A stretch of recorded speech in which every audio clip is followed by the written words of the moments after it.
La semana pasada observamos, si recordáis, cómo los atenienses tenían sus ídolos sobre altares, ¿recordamos? Tenían incluso un ídolo, un altar al Dios desconocido. Por si acaso se olvidaban de adorar a alguna deidad que no conocían, no fuera a enfadarse. Veíamos cómo Pablo aprovechó ese escenario para anunciar a los atenienses del verdadero Dios que se ha dado a conocer. Los cristianos, espero y creo que no ponemos ídolos sobre altares, aunque tenemos nuestros ídolos también. Pero creo que sí, a menudo ponemos a los héroes de la fe sobre un pedestal. Tanto en la palabra de Dios como a estos llamados héroes de la fe o estos pastores que conocemos y vemos. Ellos mismos rechazarían esta terminología de héroe. Más bien dirían, siervos inútiles somos. Hemos hecho solo lo que debíamos haber hecho. Lucas 17:10. Y nosotros vemos a estos siervos del Señor como personas valientes, perseverantes, decididas, y lo son. Pero al mismo tiempo la palabra de Dios no se sonroja al mostrar la debilidad de muchos creyentes. Y en el caso que nos ocupa, el mismísimo Pablo, ¿verdad? Vamos a ver cómo el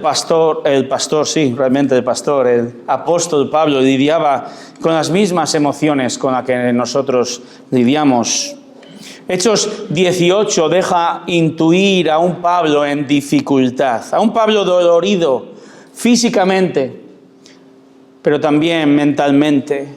Tras mucho esfuerzo y persecución y cansancio y enfermedad, vemos cómo a Pablo le llega como decimos comúnmente, un bajón. Y esto es lo que vamos a ver en esta mañana desde este texto en Hechos 18. Hechos 18 nos va a mostrar tres formas de cómo el Dios fiel, siempre fiel, nos sostiene cuando nos llega el bajón. La primera manera en cómo el Señor fiel nos va a sostener es por medio de su iglesia. Por medio de su iglesia. Leamos, por favor, versos 1 al 5. Después de esto, Pablo salió de Atenas y fue a Corinto. Y se encontró con un judío que se llamaba Aquila, natural del Ponto, quien acababa de llegar de Italia con Priscila, su mujer, pues Claudio había ordenado a todos los judíos que salieran de Roma.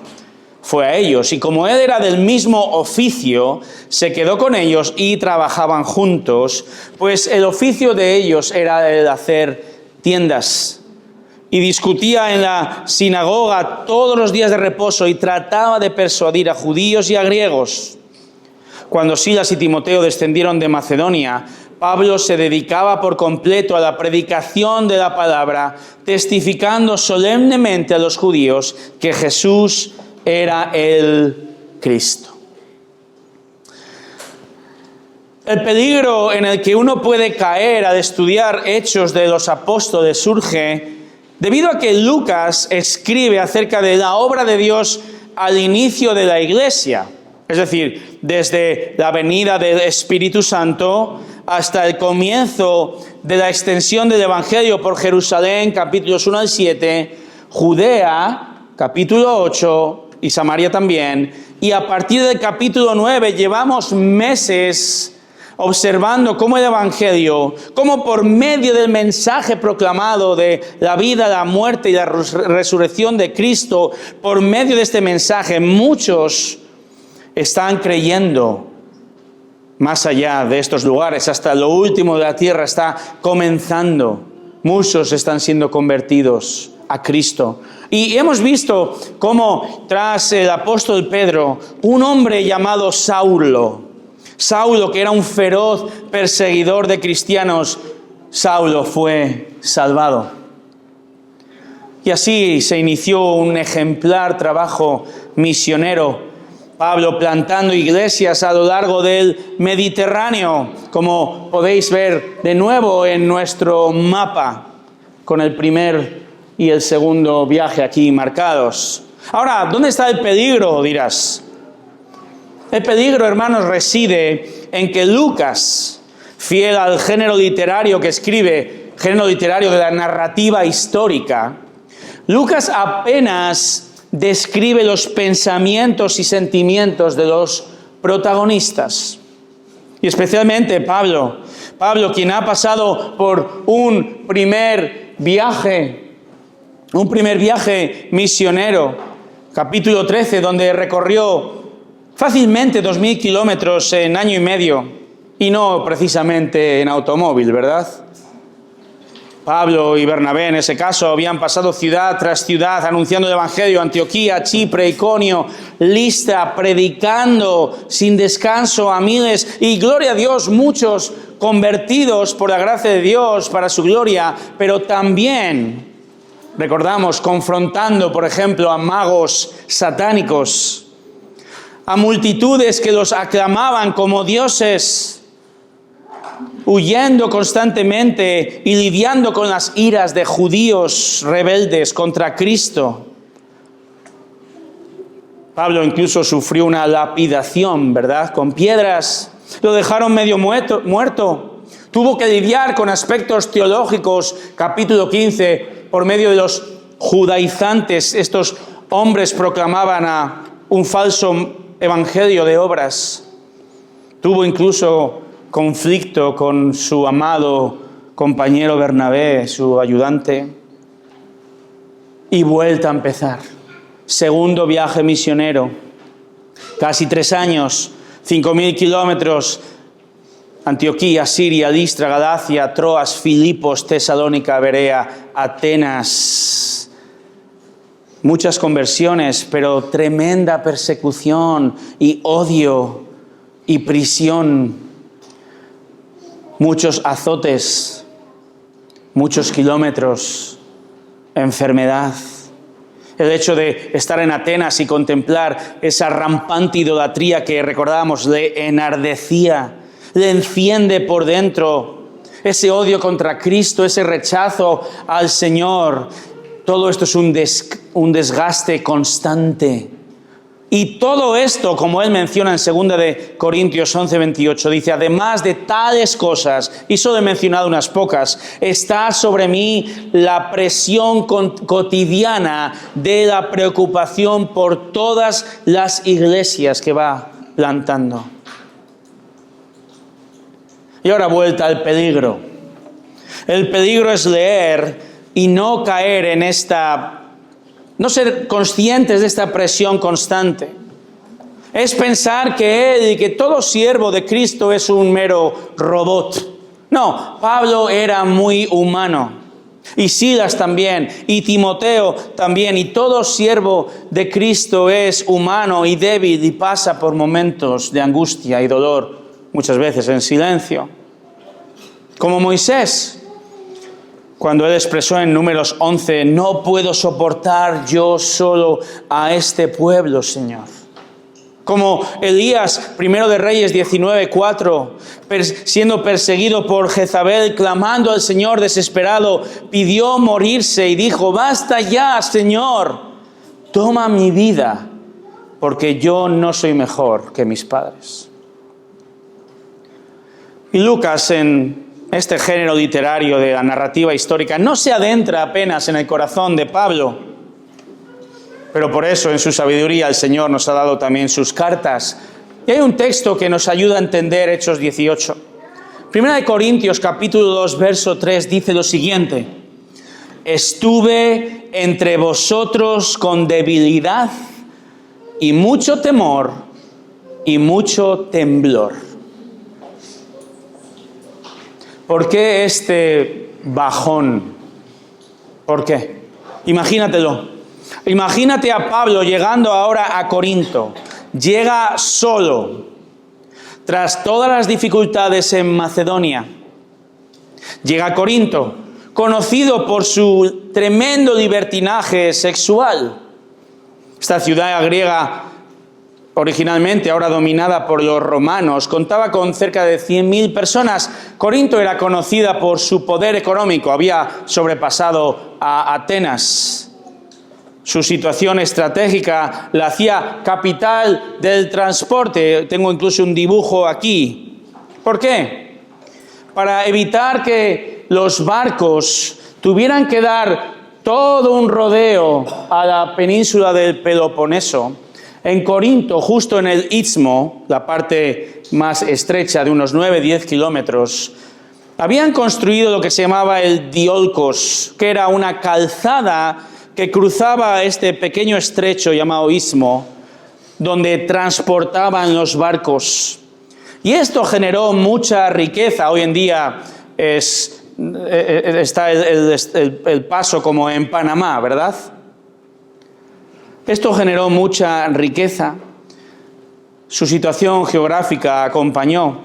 Ahora, esto también generó que muchos habitantes de Corinto fueran personas que estaban de paso, comerciantes, navegantes, funcionarios temporales, que carecían de escrúpulos en el anonimato de esta gran ciudad, una ciudad donde el culto a la diosa Afrodita, con sus 1.000 prostitutas, era una apetitosa tentación para muchos. Y tal era esta inmoralidad que ya en la época anterior a los romanos existían diversas expresiones formadas a partir de la palabra Corinto o Corintio. Todas estas expresiones se referían a diferentes prácticas sexuales. Quizá ahora entendemos un poquito más las cartas de Pablo a esta iglesia, ¿verdad? Y Pablo llega allí. Pablo siempre sirviendo, siempre gozoso, siempre adelante, pero también con marcas físicas, marcas mentales de un siervo exhausto y en una ciudad de pecado. Imagina entonces, exhausto y de nuevo enardecido ante el panorama moral tan devastador. Pero es ahí, hermanos, donde el Señor, siempre fiel, siempre amoroso, siempre compasivo, el Señor allí le va a sostener. ¿Cómo le va a sostener? En su soberanía Dios hace que de un serio problema surja una fuente de consolación. Fíjate en el verso 2. Porque providencialmente, dice el texto, se encontró, literalmente diríamos hoy, se topó con alguien. Y sabemos que esto no ocurre por accidente. En este caso aparecen en escena una pareja, Aquila y su esposa Priscila. Y Lucas va a decir poco de ellos, pero este matrimonio va a convertirse en un matrimonio, en unos amigos fundamentales para Pablo. De hecho, Pablo va a decir en Romanos 16, versos 3 y 4, que ellos son colaboradores en Cristo Jesús, los cuales expusieron su vida por mí. Así que de la expulsión de los judíos, tanto creyentes como no creyentes, que fueron expulsados de Roma por Claudio, el emperador, el Señor providencialmente trae a Pablo en esta situación de bajón, trae a nuevos amigos y colaboradores para su consuelo. Así, verso 3, los tres se ganarán su sustento trabajando en la creación y reparación de tiendas de lino, tiendas de piel. Así que Pablo pasa, y gracias a esta piadosa pareja, pasa del debate intelectual con los filósofos en Atenas al trabajo manual entre los artesanos de Corinto. Y esto no le frena. Verso 4, los sábados continúa perseverando en hacer lo que Dios le ha llamado a hacer, discutir en la sinagoga todos los días de reposo, persuadiendo, predicando a judíos y gentiles en la sinagoga. Es más, verso 5, el Señor, en su cuidado para con este siervo, trae de nuevo, dice el texto, a Silas y Timoteo. Ellos, recordamos, se habían quedado en Macedonia, Tesalónica, Berea, Y llegan, estos hermanos llegan en el momento propicio y llegan, como sabemos por otras cartas, llegan con buenas noticias del crecimiento de los creyentes. Dice 1 Tesalonicenses 3:7, fuimos consolados al oír de vuestra fe y firmeza, escribe Pablo. Son unos meses después. También traen una generosa ofrenda económica. ¿Sabéis de quién? Recordad las últimas predicaciones de Filipenses 4:15. Pablo dice, ¿sabéis, Filipenses, que al comienzo de la predicación del Evangelio, después que partí de Macedonia, ninguna iglesia compartió conmigo, sino solo vosotros? Así que estos dos hermanos llegan con la ofrenda de la iglesia en Filipos y con buenas noticias también. Esta ofrenda permite que Pablo, verso 5, pueda, dice, dedicarse por completo, enteramente entregado a la proclamación del Evangelio. Puede hacerlo ahora con energía, predicar, enseñar la palabra de Dios, lo cual es su pasión. Esto es, por cierto, un llamado del Señor a la iglesia hoy. El Nuevo Testamento prescribe la necesidad, hermanos, de que los ancianos, pastores, obispos, son palabras sinónimas, prescribe que ellos puedan dedicarse a tiempo completo a la predicación y la enseñanza, como dice 1 de Timoteo 5:17, los ancianos que gobiernan bien sean considerados dignos de doble honor, principalmente los que trabajan en la predicación y en la enseñanza, porque la Escritura dice, no pondrás bocal al buey cuando trilla, y como dijo Jesús, el obrero es digno de su salario. Este doble honor implicaba un apoyo económico. 1 Corintios 9:14, Pablo, citando al propio Señor, ordenó que los pastores que predican el Evangelio vivan del Evangelio. Y el llamado de la iglesia es apoyar el ministerio. Y Pablo fue un ministro, un apóstol bivocacional, es decir, en ocasiones predicaba el Evangelio y tenía que ganar su sustento trabajando secularmente, como acabamos de leer con las tiendas, con la piel. En Corinto precisamente trabajó haciendo tiendas, como dice en 2 Corintios 11, lo hizo debido a la inmadurez de aquella iglesia. Algunos incluso le acusaban de enriquecerse con el ministerio y por no ser piedra de tropiezo, trabajó, aunque no tenía que hacerlo. Pablo, pues, se topa, se encuentra providencialmente con Aquila y Priscila justo en el momento adecuado. Y después, en el momento adecuado, sus queridos colaboradores Silas y Timoteo llegan. Y llegan con buenas noticias. Y llegan con una ofrenda que le libera. ¿Y sabes qué es todo esto? Todo esto, hermanos, es que Dios está usando a estos hermanos, a la iglesia, para animar, alentar, consolar a un Pablo quemado de bajón.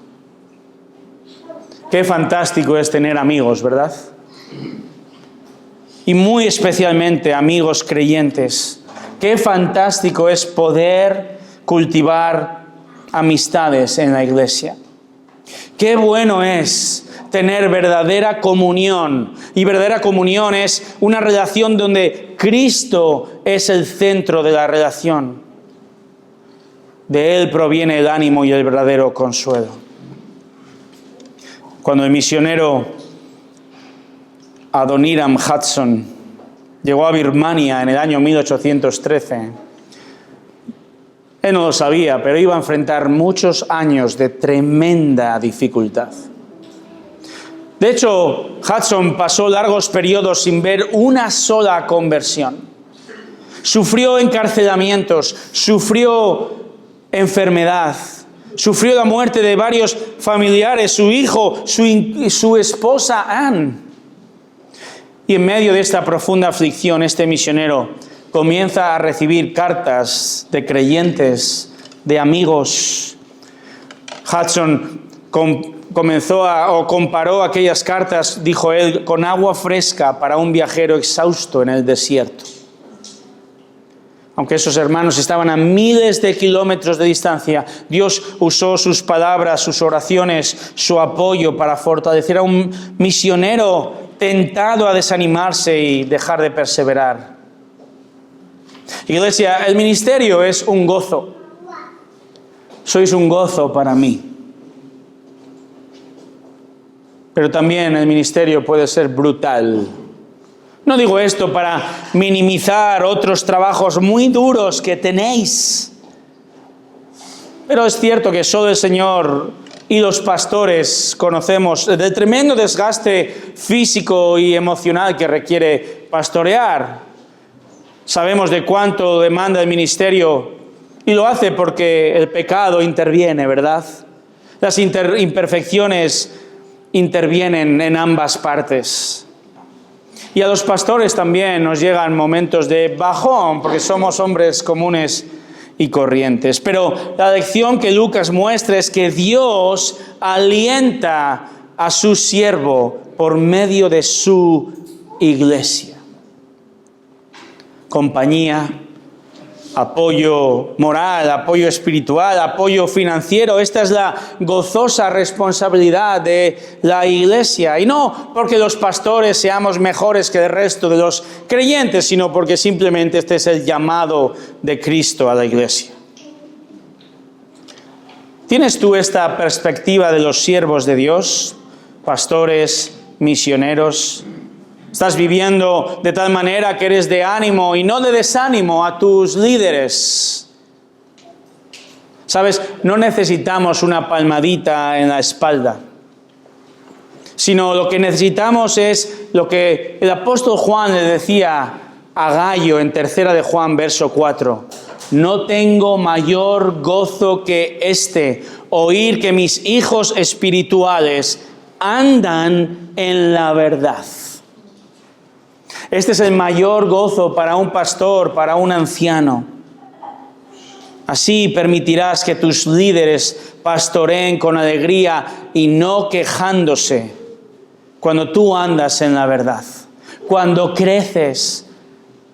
Si no, no sería provechoso para vosotros, como dice Hebreos 13. Así que hermano, hermana, sé el instrumento del Dios fiel para sostener a tus líderes que también tienen momentos de bajón. Estamos viendo 3 maneras como el Dios fiel nos sostiene cuando llega momentos de dificultad, cuando llega el bajón. Y el Señor, como hemos visto, usa a su iglesia, pero el Señor también muestra su presencia en estos momentos. Verso 6.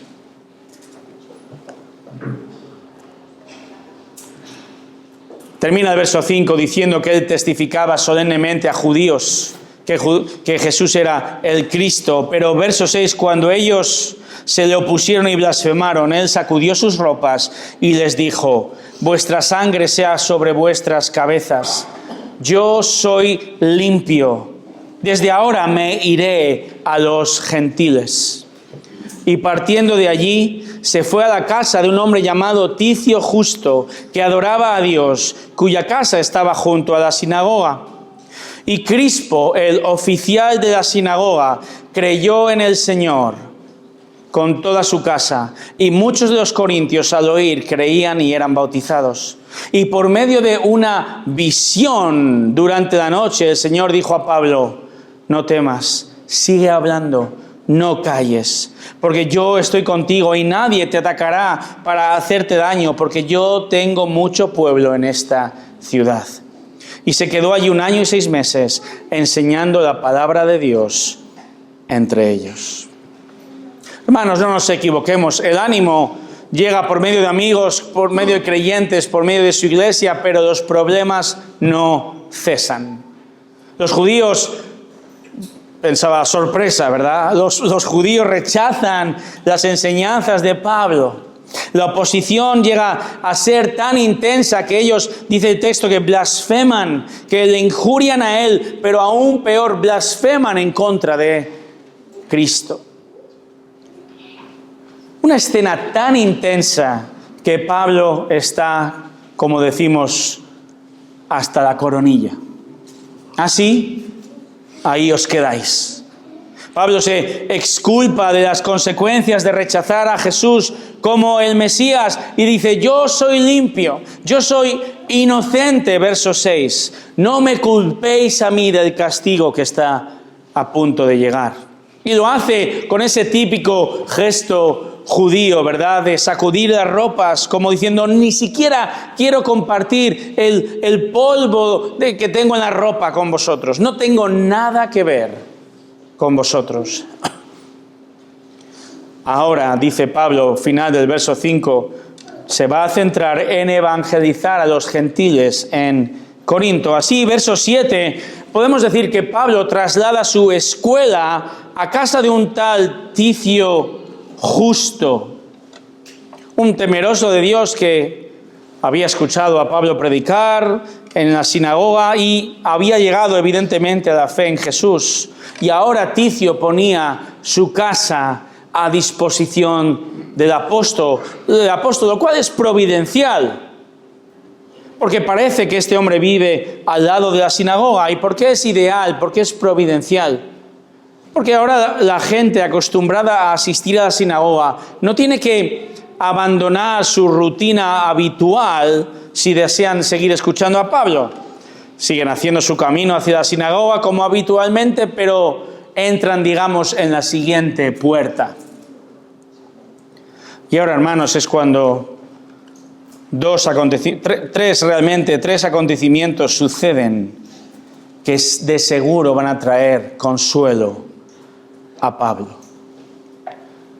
Número 1, a pesar de la oposición, verso 8, Crispo, el oficial, el encargado de los asuntos de la sinagoga, se convierte, y dice el texto que los miembros de su casa también.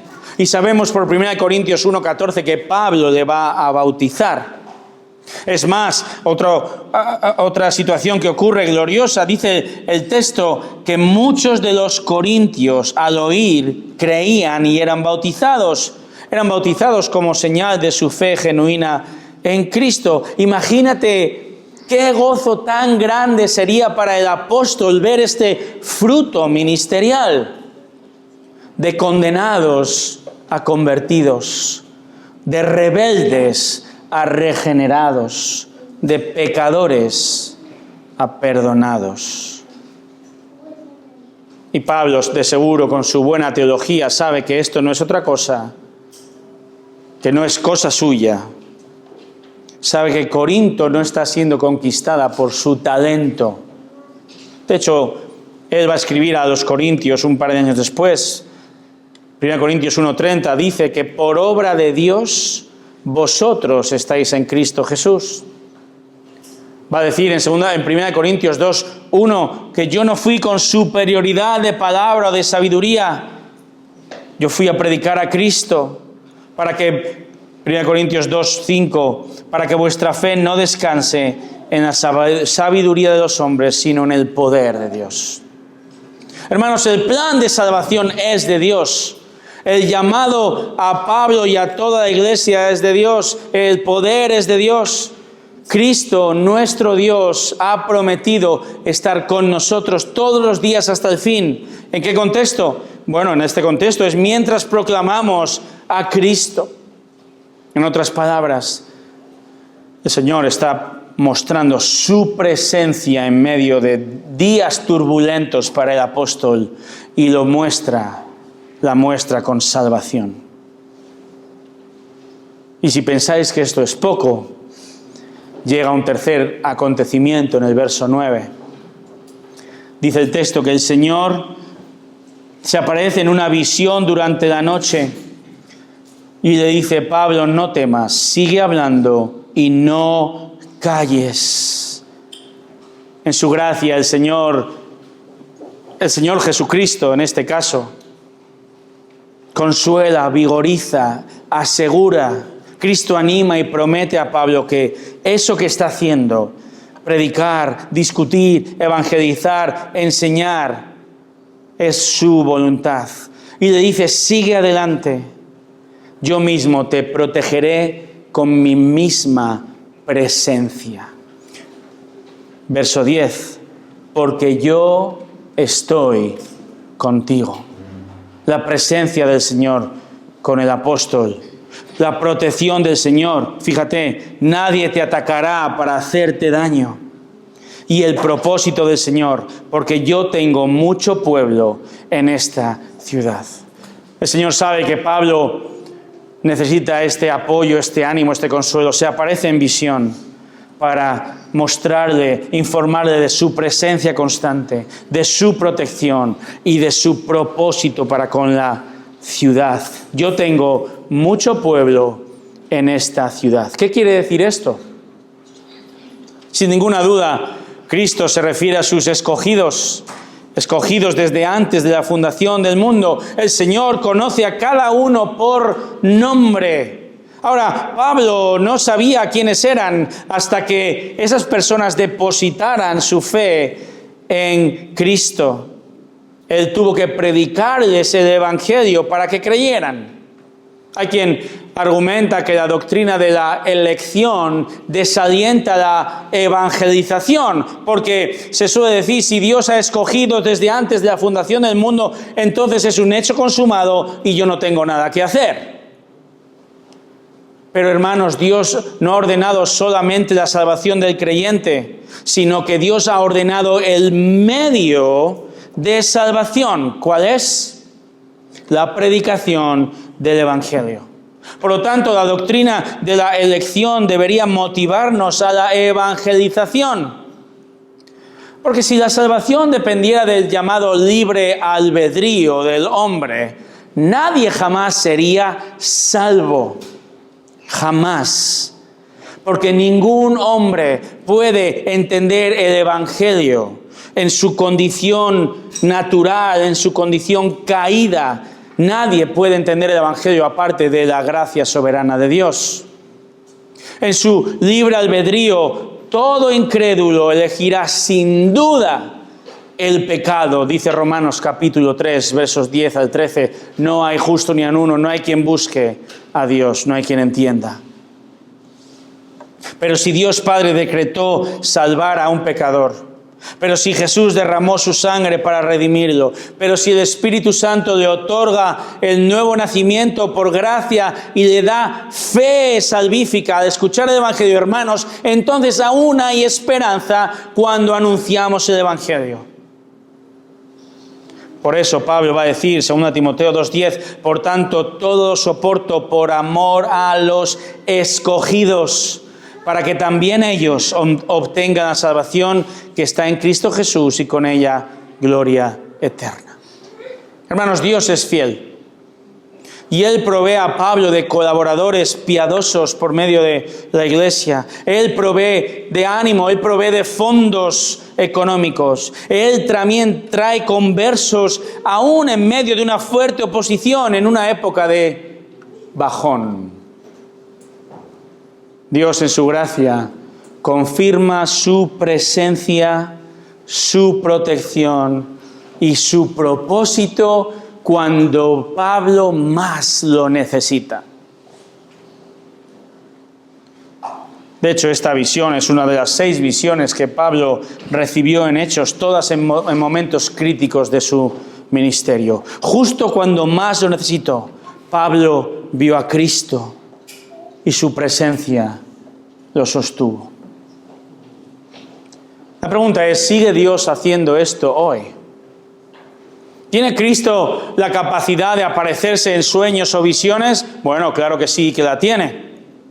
Pero recordemos, nos encontramos en el momento de la historia, en este contexto en Hechos, donde se describen acontecimientos extraordinarios cuando la revelación especial de Dios, es decir, su palabra, aún no ha sido revelada completamente. Hoy tenemos el canon cerrado, 66 libros, toda la profecía revelada. ¿Cómo muestra Dios su presencia? ¿Cómo se comunica Dios? ¿Cómo puedo tener esta misma certeza? Bueno, su método hoy día consiste en usar precisamente este libro que tenemos entre manos, su palabra, en la vida de sus hijos. Quienes Tenemos al Espíritu Santo. Él nos confirma, nos consuela, Él nos sostiene por medio de su palabra. Es por medio de la Biblia que tenemos la certeza de la presencia de Dios en nuestra vida. Hermanos, no es porque la sentimos, es porque lo sabemos. Los sentimientos van y vienen, pero la certeza del texto bíblico que no cambia nos da seguridad. Lo tenemos escrito, Él nos lo ha dicho y debemos confiar en su palabra en momentos de gozo y en el momento en que llega también el bajón. Hermano, hermana, si Dios te ha colocado en un lugar determinado, es porque Él tiene una obra ahí para ti. Él no comete ninguna equivocación. Y precisamente por esa razón debes tener ánimo, debes permanecer y llevar a cabo tu servicio, Señor, sabiendo que Él siempre, siempre está contigo. Esta semana recibí un regalo que me hice a mí mismo, voy a decirlo con honestidad. Una camiseta. Me compré una camiseta donde dice Coram Deo. Coram Deo. Coram Deo significa algo así como vivir en la presencia de Dios. Decía el pastor y teólogo Sproul, vivir Coram Deo es vivir en cada momento consciente de la presencia de Dios, bajo la autoridad de Dios, para la gloria de Dios. El más famoso reformador, Lutero, adoptó esta máxima bíblica como lema personal. Y especialmente en una difícil ocasión, el reformador Lutero se enfrentaba a la llamada dieta de Worms. Y la dieta de Worms no significa que estaba haciendo un régimen de gusanos, sino la asamblea en la ciudad de Worms, en lo que es hoy Alemania. Tuvo que comparecer ante el emperador, ante los representantes de la iglesia para defender su fe. Y Lutero sabía muy bien que podía perderlo todo, incluso su vida, por afirmar la justificación por la fe, solo por gracia, solo por Cristo. Pero Lutero sabía que podía vivir en la presencia de Dios gracias a la justicia de Cristo que le aseguraba consuelo y compañía. Y esta convicción, Coram Deo, sostuvo al reformador en esos momentos y en otros momentos duros. El consuelo, hermanos, es que podemos vivir hoy Coram Deo en la presencia de Dios, porque Dios ha querido, ha deseado vivir con nosotros y aún más increíblemente vive en nosotros por su Espíritu Santo. Y Él quiere sostenerte por medio de su iglesia y por medio de su presencia desde la palabra. Quiere sostenerte como lo hizo, guiando, sosteniendo, consolando a Pablo en momentos de gran debilidad. Y hermanos, el resultado, fíjate el verso 11, dice, se quedó allí 1 año y 6 meses enseñando la palabra de Dios entre ellos. Los siguientes aproximadamente 5 años, Pablo se va a dedicar no tanto a viajar y plantar iglesias, sino va a consolidar el testimonio cristiano en 2 importantes centros al oeste y al este del mar Egeo. Primero en Corinto, donde está, y luego irá a Éfeso, la actual Turquía. Y en Corinto, donde está en este instante, va a permanecer más o menos desde el otoño del año 50 a la primavera del 52. Y podemos fechar este periodo con bastante exactitud, gracias a la considerable información que poseemos acerca de un hombre llamado Galión, el procónsul de Acaya. Esto nos lleva al tercer y último punto, la tercera y última manera en cómo el Dios fiel nos sostiene cuando llega el bajón. Lo va a hacer por medio de su providencia, su providencia. Su iglesia, su presencia constante, su providencia. Antes de seguir, la pregunta es clara. ¿Qué es la providencia de Dios? La providencia de Dios significa la dirección activa. La dirección activa de Dios sobre todas las cosas conforme al designio de su voluntad. Y vamos a ver cómo el Señor trae ánimo, trae consuelo, sostiene a Pablo por medio de los acontecimientos que providencialmente, soberanamente van a acaecer ahora. Leamos versos 12 al 22. Pero siendo Galión procónsul de Acaya, los judíos se levantaron a una contra Pablo y lo trajeron ante el tribunal, diciendo: este persuade a los hombres a que adoren a Dios en forma contraria a la ley. Y cuando Pablo iba a hablar, Galión dijo a los judíos: si fuera cuestión de una injusticia, de un crimen depravado, oh judíos, yo os toleraría, como sería razonable, pero si son cuestiones de palabras y nombres y de vuestra propia ley, allá vosotros. No estoy dispuesto a ser juez de estas cosas. Y los echó del tribunal. Entonces todos ellos le echaron mano a Sóstenes, el oficial de la sinagoga, y lo golpeaban frente al tribunal, pero Galión no hacía caso de nada de esto. Y Pablo, después de quedarse muchos días más, se despidió de los hermanos y se embarcó hacia Siria. Y con él iban Priscila y Aquila. Y en Cencrea se hizo cortar el cabello porque tenía hecho un voto. Llegaron a Éfeso y los dejó allí. Y entrando él a la sinagoga, discutía con los judíos. Cuando le rogaron que se quedara más tiempo, no consintió, sino que se despidió de ellos diciendo: volveré a vosotros otra vez, si Dios quiere. Y zarpó de Éfeso. Al desembarcar en Cesarea, subió a Jerusalén para saludar a la iglesia y luego descendió a Antioquía. ¿Cómo podemos ver la providencia de Dios, el gobierno, la dirección de Dios, este Dios fiel en la vida de Pablo? Bueno, providencialmente vemos que Pablo es traído por enésima vez ante las autoridades.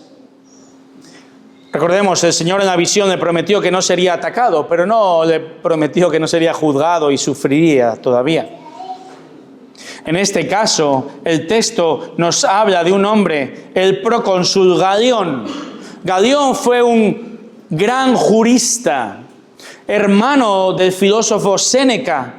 Y Galión era la máxima autoridad civil y judicial de la región y tenía muchas conexiones con Roma. Podemos decir que lo que Galión decía iba a misa. Ahora, ¿por qué es providencial que sea precisamente Galión? Fíjate, porque aunque los judíos traen a Pablo ante su tribunal, verso 15, Galión afirma: no seré yo el juez de tales cosas. ¿Qué está ocurriendo aquí? Galión interpreta estas acusaciones contra Pablo como una disputa interna entre judíos. Entonces Galión está molesto porque le han llevado este caso. El procónsul los despacha de inmediato y los ordena que arreglen el asunto por sí mismos. Y esto, hermanos, es providencial, es fundamental. ¿Por qué? Porque esta decisión va a constituir un precedente jurídico importante. Un precedente jurídico importante para la libertad legal de estos cristianos en aquella zona. Al menos va a ocurrir esto hasta mediados del reinado de Nerón. Si situamos este juicio de Galión alrededor del año 52 y la persecución de Nerón comienza tras el incendio de Roma en el 64, estamos hablando de unos 12-13 años de cierta libertad oficial para los creyentes. Porque es en este preciso momento ante Galión cuando el cristianismo pasa a ser considerado por un importante gobernador experto en asuntos jurídicos, pasan a convertirse en una secta, en un grupo dentro del judaísmo. Y al hacer esto, hermanos, al considerar a los cristianos dentro de la religión judía, está legitimizando el cristianismo. Es decir, si los judíos tienen libertad de culto, los cristianos que, según Galión, son parte de los judíos, tendrán también libertad de culto. Entonces Pablo va indudablemente a seguir sufriendo fuerte oposición y, como hemos visto, el pobre Sóstenes, este nuevo creyente, reemplazo de Crispo, sufre instantáneamente las iras judías en el verso 17, pero sí que podemos decir que entre aproximadamente el año 52 y el año 64, el cristianismo va a disfrutar de una relativa protección legal desde la mismísima Roma. En otras palabras, gracias a este encuentro soberanamente providencial, la decisión de Galión no solo protegerá a Pablo, sino que va a contribuir durante más de una década a que el Evangelio pueda seguir extendiéndose por el imperio sin que Roma lo considere un crimen. Decía el teólogo John Flavel que la providencia de Dios es como una palabra hebrea. Es decir, solo se puede leer al revés. Y hermanos, Dios mueve los hilos de la historia. Y Dios mueve los hilos de tu vida.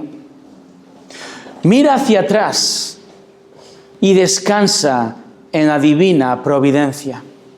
Mira hacia atrás y ve, hermano, la mano providencial de Dios en tu vida, en cómo todo lo bueno y todo lo no tan bueno te ha conducido hasta aquí. Este texto nos anima a mirar nuestra vida bajo esta perspectiva, cómo Él providencialmente nos ha sostenido. Y aun si estás aquí y no eres creyente, esto sigue siendo providencial porque Dios tiene el control de tu vida. Y si estás aquí y no eres creyente, providencialmente vas a oír lo siguiente. Si tú has rechazado a Cristo hasta este mismo instante, Él en su gracia, en su misericordia, en su paciencia para contigo, te ofrece, por medio de este humilde e imperfecto siervo, te ofrece perdón de tus pecados en este instante. Si tú reconoces a Jesucristo como el único Señor, el único Salvador, la única verdad, el camino y la vida eterna.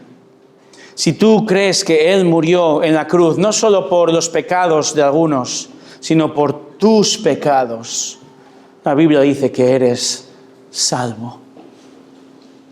Acepta la invitación de Cristo. Es providencial que estés aquí. Humíllate, ven ante la cruz de Cristo y recibe su perdón. El texto dice, hermanos, que Pablo aprovecha esta divina circunstancia para, con ánimos renovados, pastorear allí y de esta forma terminar su segundo viaje misionero. El texto continúa, dice que Pablo saldrá con sus nuevos amigos, verso 18, irá a Siria. Y ahora aparece en el versículo 18 una frase un poco misteriosa, ¿verdad? Dice que se cortó el cabello porque tenía hecho un voto. Esta costumbre venía de la ley mosaica. Números capítulo 6 habla de los votos. Los votos implicaban una promesa al Señor durante un tiempo determinado. Algunos hicieron un voto durante toda su vida, como Sansón, ¿verdad? Con su pelo, Juan el Bautista también. En este caso, el voto de nazareato implicaba, entre otras cosas, abstenerse de beber vino y dejarse crecer el pelo durante el tiempo que duraba esta promesa, este voto. Y aunque Pablo no estaba sujeto a la ley mosaica, probablemente él hizo este voto y se dejó crecer el cabello como una muestra de agradecimiento al Señor por su protección allá en Corinto después de la visión. El texto dice que cuando se terminó este voto, el texto nos dice que se rapó, se cortó el cabello en Cencrea, en el puerto de Corinto. Probablemente llevaría el pelo a Jerusalén para ofrecerlo como una ofrenda, pues esta era la costumbre. Pablo termina su viaje. Y ahora sí, visita a Éfeso, no había hecho anteriormente. pero visita a Éfeso por un breve periodo de tiempo, no sin antes exponer una vez más su sujeción a la divina providencia. Verso 21, volveré otra vez si Dios quiere. Tras un duro periodo, tras una época de bajón, Pablo, sostenido por el Señor, termina con su segundo viaje misionero, lo hace como terminó el primero. Dice el texto que pasa por Jerusalén, saluda a los hermanos y finalmente vuelve a su iglesia local que le envió en verso 22 a Antioquía. Y es que la iglesia que le envió y donde rinde cuentas es donde él vuelve. Porque él sabe que los llaneros solitarios solo existen en las películas del oeste, no en la iglesia de Cristo. Hace precisamente un par de días, un queridísimo hermano y amigo muy cercano me llamaba a las 2 de la mañana. Dirás, vaya amigo. Bueno, eran las 2 de la mañana donde él estaba. Gracias a Dios que providencialmente estamos 9 horas más adelante. No voy a dar muchos detalles, pero providencialmente vi la llamada porque suelo tener el teléfono en silencio cuando estudio. Y pude pasar tiempo escuchando al hermano, espero exhortando al hermano, un querido amigo, un pastor como yo, un hombre angustiado y entristecido, un hermano pasando por un bajón. Y pude exhortarle, entre otras cosas, confrontando su propio pecado, que esa es otra. Porque si tu desánimo y tu bajón es debido a tu pecado, me dan ganas de comenzar una nueva predicación, pero no es el momento.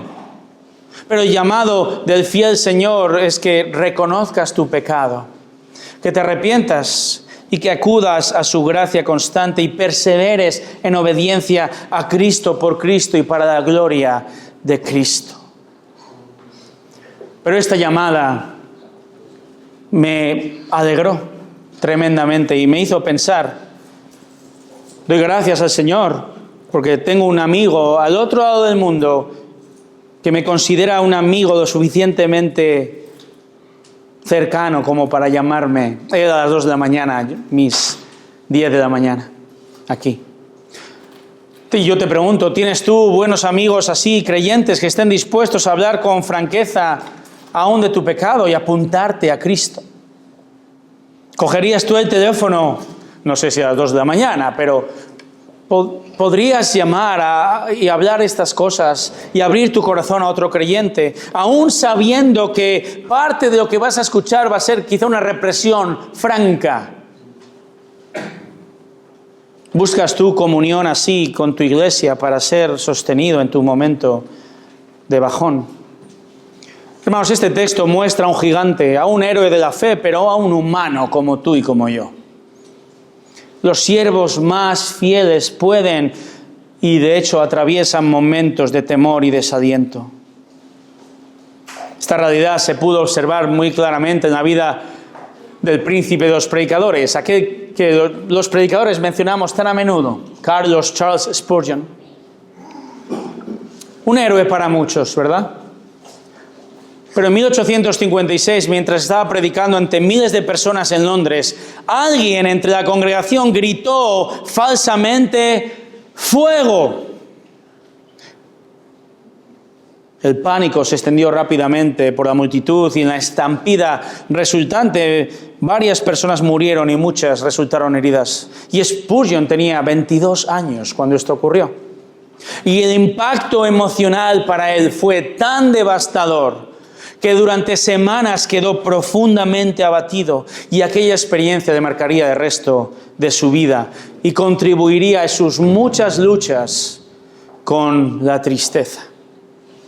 Spurgeon, Pablo, Elías, Moisés, Pedro, pon el nombre que quieras en el espacio, miles de siervos fieles han luchado y luchan y pasan por momentos de bajón, por muchas causas. Y hermanos, no hay que ser pastor para sufrir momentos de dificultad, de bajón, ¿verdad? ¿Luchas tú también quizá con el desánimo, con la tristeza? ¿Luchas con tus emociones? ¿Luchas quizá con falta de resultados en tu esfuerzo evangelístico y eso te desanima?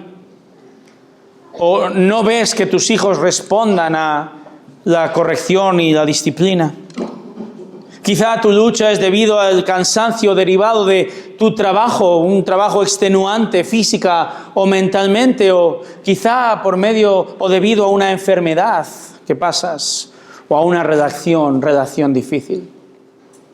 Hermano, hermana, ¿quieres encontrar, deseas tener consuelo, abrigo, ser sostenido en momentos de debilidad?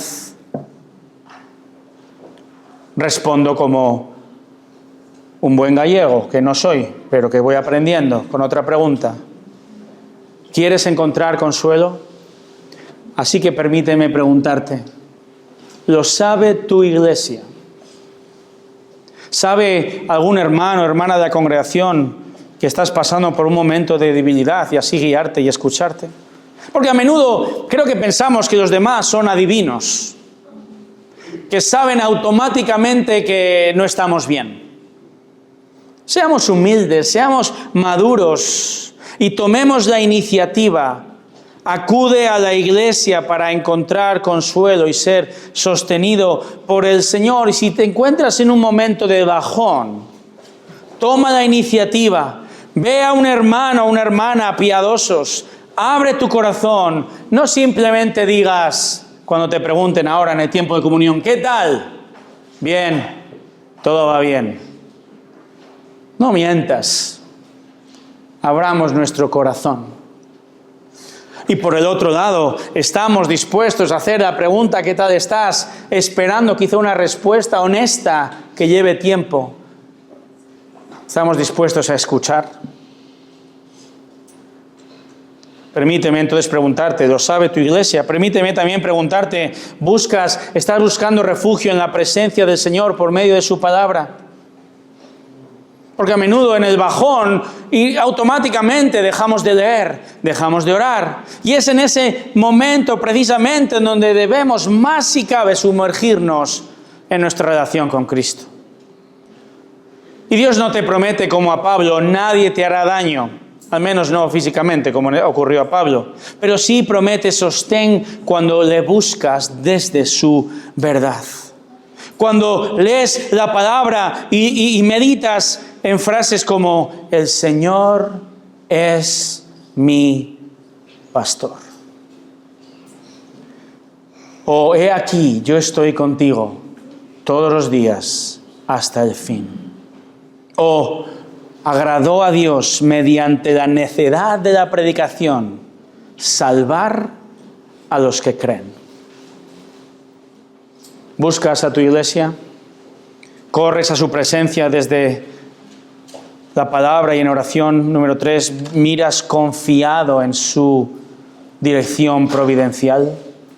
¿Eres consciente de cómo te dirige activamente en cada situación? Medita en todo lo que te ocurre. ¿Sabes que todo realmente sucede para bien? Tus idas, tus venidas, tus interacciones buenas o malas forman parte del gobierno soberano de Dios en tu vida para tu bien y para su gloria. Hermanos, el Señor no promete una vida fácil. El Señor no promete ausencia de oposición, pero sí promete sostener al afligido que quiere vivir coram Deo en su presencia. Hazte este regalo de recordar estas palabras. Qué gran consuelo, que cuando las fuerzas faltan, que cuando el corazón se debilita, que cuando llega el bajón, allí está Cristo, siempre presente.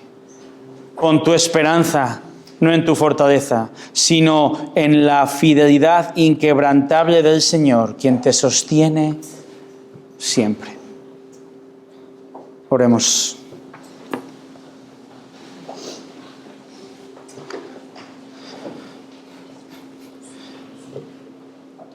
Padre, te damos gloria por tu palabra.